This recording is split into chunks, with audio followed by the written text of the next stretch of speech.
Hello, I'm back. Welcome to my channel. Today I'll be drawing a D&D character based on the roll of the dice. Let's bring out the Tower of Destiny!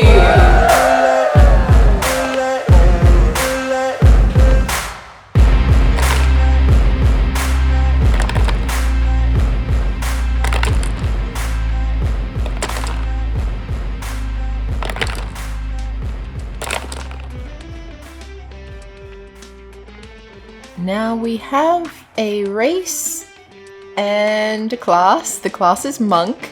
I have avoided doing this race because I'm not very confident with how you pronounce the word, the name. I googled it and apparently there are two canonical pronunciations. One is Duergar and the other is Duergar. I don't know which one I'll default to. I'll probably go Duergar, or I'll just avoid saying it. Let's just avoid saying it if we can. This race is based on the Dwarven races. It's basically, I have to say it, Duergar are dwarves whose ancestors were transformed by centuries living in the deepest places of the Underdark. The Catholic, there's a lot of words in here that I can't pronounce, so I'm just gonna summarize. They've been living in the Underdark and it's transformed them into a different race of dwarf. These dwarves have dark greyish skin or light greyish, sort of greyish skin, and white or grey or no hair. Apparently they blend in very well with grey rocks and things like that. They like to wear clothing that also helps them to blend in with rocks and the internal parts, you know, cave systems, mines and things like that. So even though the Underdark isn't necessarily inside a mountain, well, it's underground, but there are creatures who live in the Underdark that are like mushroom forests and things like that. But these are the kind of subterranean dwellers who like to mine their own passages and things like that, rather than just sort of setting up in an existing cave. So they are also fueled by Underdark magic, and they've been left with powers that are specific to their race. Those powers include Duergar magic. So starting at 3rd level, you can cast the Enlarge Reduce spell on yourself. Starting 5th level, you can also cast the Invisibility spell on yourself using Duergar magic without requiring a material component. Once you cast either of these spells, you can't cast that spell again until you finish a long rest. You can also cast these spells using spell slots you have of the appropriate level. You also have a trait called Dwarven Resilience. You have advantage on saving throws you make to avoid or end the poisoned condition on yourself. You also have resistance to poison damage. And the final trait you get as a Duergar is Psionic Fortitude. You have advantage on saving throws you make to avoid or end the charmed or stunned condition on yourself. So living in the Underdark has had a few magical advantages, and that can come in handy when you are a monk. Monks are a class that are united in their ability to magically harness the energy that flows in their bodies. Whether channeled as a striking display of combat prowess or a subtler focus on defensive ability and speed, this energy infuses all that a monk does. So that's the official description. They're basically like Avatar, the Airbender Avatar, not the blue guy Avatar. I've been watching Avatar Last Airbender I can say words. Lately, I've been watching Avatar Last Airbender. I watched the originals and then I watched the new live action one, and I prefer the originals, shockingly. They lost a lot of the important character traits for a lot of the characters in the live action, which I found a bit disappointing, but overall it was fun to see all the computer generated magical business come to life. Anyway, that's a nice little sidebar there, but for this monk, very much a earthbender. That's not a type of monk in D&D Beyond, but there is a type of monk who studies the all these words are hard today. Monastatic tradition, which is the monk subclass of Way of the Four Elements.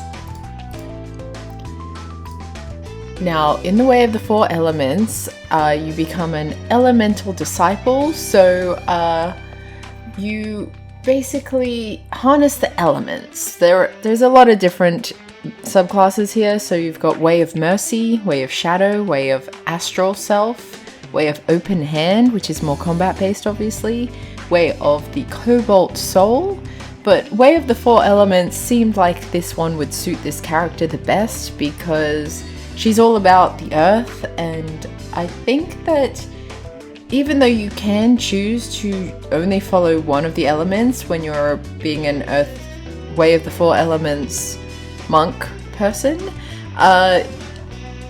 you can choose one, but I think she's going to try and learn all of them, and obviously starting with earth, she would just find interest because obviously she works a lot with earth and stone and all of that stuff, but she needs air just as much as any other breathing, land-loving creature needs air and water and fire. She would use all of them, traversing mines and going through tunnels in the Underdark.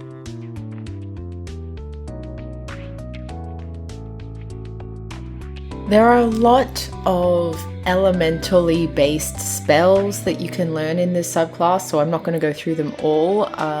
They are very airbendery, I will say. One of them is actually called Water Whip. That is what it is called. So if you're interested in looking at the list, it's on D&D Beyond. But for the interest of this character, she's learning to master all of the spells and skills that she needs to, focusing on elemental magic. And with this, we're gonna look at her abilities. So she has a +3 to strength. Growing up in the mines, let's just say it's straight up, she's from a mining family and she's always helped with the digging of new mines and probably has learnt to shape earth. I don't know if that's exactly what the spell's called, but there is one where you can move bits of earth using magic rather than with your hands. I think she started with her hands and has built up quite a lot of strength because she works in a very physically demanding life, not even a job, a life, but has also developed a kinship with the earth around her and has found that she can kind of vibe with it, and if she wills it to move in a certain direction, it will. So that's very handy. Now we have +1 to dexterity, so she can be quite sneaky. She's also very dexterous. She probably helps fix tools, and when there's any like little bitsy things that need to get done, the people will come to her as well. Even just sewing buttons back onto clothing. Like, I don't think it's a gendered thing. I don't think they come to her because she's a girl. I think they come to her because she's talented. So that's where she's got her +1 dex from. Then we have a +0 to constitution, whereas dwarves are pretty well known for having high constitution. This is just average, so I'm going to argue that her constitution is average for her people. So among the dwarves, she's just average. She doesn't have outstanding constitution in that community, but perhaps when she's in a different community of maybe, say, I don't know, halflings or something. I don't know anyone who's like, well, humans. If she's compared to a human, she has very strong constitution. But compared to other dwarves, she's just average. And she's got +1 to intelligence and wisdom. So I think she's shown an interest in particularly memorizing maps and the way to get through the mines and things, and also just reading about her own history and maybe even religion. And then with wisdom, she would be a very good judge of character, she would also have the wisdom to kind of read the earth the way that you might read a person's expression, where you can tell if someone is a little bit on the edge of exploding. I think she can do that with the minds, with the earth, and maybe just like if she can sense a very subtle breeze, whether it's a good way to go in that direction because it'll lead to outside, or if she can tell that there's like, I don't know, moisture in the air. Like, she can use the elements to sense if it's safe to dig in a certain direction, and that's come in very handy growing up in a mining family. With charisma, it's just average as well. It's not low, but it's also nothing spectacular. So I don't think she's ever taken a particular interest in charming people or entertaining them or threatening them and being intimidating. She's really just gotten on with the job and done as much socializing as she felt like she wanted to. She's never needed to manipulate anyone using charisma. If we're thinking about why she might want to join an adventuring party and leave the mines, well, the first question is she leaving the mines, or is this whole campaign going to be in the Underdark? In which case, having someone who's from there would be extremely advantageous. Maybe it's even a campaign where everyone is from different parts of the Underdark, and it's exploring this mystical, magical world. But if it's not, if this is a case of having a Duergar Monk exploring the surface world, then it could be a case of, you know, something gets stolen that's very important to her people, or maybe she finds that the outside folk, the earth dwarves? They're earth dwarves. I don't know. Just dwarves, I guess. Maybe they've started mining from the outside of a mountain and are getting awfully close to Duergar property territory, and she needs to go out and deal with some of that business. Maybe they come across a dragon in the mines and she runs into an adventuring party that are there for a completely different reason that's more related to the dragon.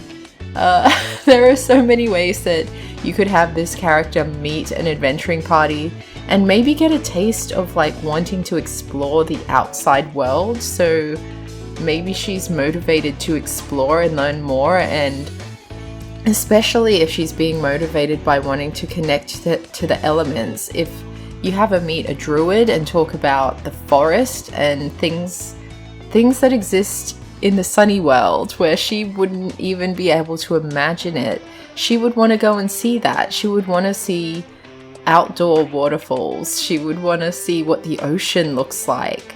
So I think it would be just a wanderlust motivation for this one. What are we going to call her? Let's call her Garnet. Let's call her Garnet. I think everyone in her tribe or village or community would have rock-related names. Just like if you lived in a forest, you'd get a lot of ivy and holly and river. Down here you get garnet and coal and sapphire and opal. Names like that connected to beautiful rocks you might find down here, or particularly hard rocks you might find down here.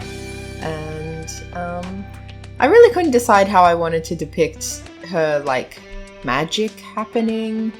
I thought about having floating rocks, but that was a little boring. I wanted it to be all glowy and fun and more monk-like. So this is what I went with. I was going to say this is kind of what I went with. This is exactly what I went with. You're looking at it. This is what I went with.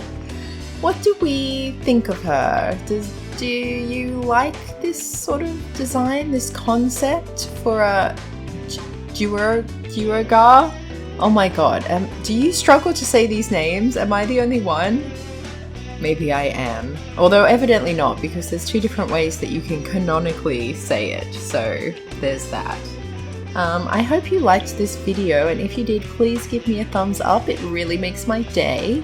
And if you'd like to see more of these videos, please subscribe. And if you are already subscribed, I thank you very much. You are awesome. yeah, thanks for watching, and I'll catch you next time.